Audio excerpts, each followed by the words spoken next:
প্রিয় দর্শকবৃন্দ, আজকে সারাদিন ঘোরাঘুরি করার পর খোঁজাখুঁজি করার পর আমি কোনো ভাইকে পাইনি সাক্ষাৎকার নেওয়ার জন্য। ওইখানে দুজন ভাইকে দেখতে পাচ্ছি, আজকে ওনাদের কাছ থেকে কিছু সাক্ষাৎকার নেব।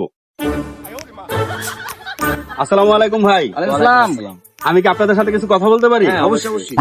হ্যাঁ, আচ্ছা ভাই, আমি আপনাকে একটা প্রশ্ন করতে চাই। হ্যাঁ, করেন। আচ্ছা ভাইয়া, আমার প্রথম প্রশ্ন হচ্ছে এই টয়কারটা কয়কার কা, এটার অর্থ কি? শুদ্ধ ভাষায় কি হবে? টয়কার টা কয়কার কা। জি জি জি। সিম্পল। তাহা এ ভাই, এটা তো ভাই আপনি তো ভাই খাস বরিশালা মানুষ ভাই, বরিশালার মতো কথা বলেন। এটা কেমন কথা বলেন? এটা টাহাই হইবে।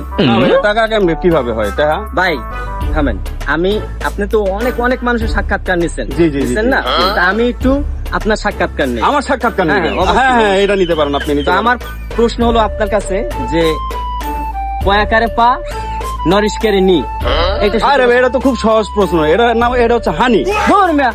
হানি আইছে সাক্ষাৎকার। কে ভাই, এটা তো ভাই হানি। হ্যাঁ, ভাই, নিজের কথা কইতে পারেন না।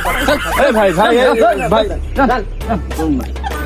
তো আসলে আসলে উনি আমার সাক্ষাৎকার নিতে যাচ্ছে, তো আমি আসলে নোয়াখালীর মানুষ, উনি ধরে ফেলাইছেন, এই কারণে উনি হয়তো রাগ হয়ে চলে গেছেন। তবে উনি যে খাস বরিশালা দর্শক, এটা আমরা বুঝতে পারছি।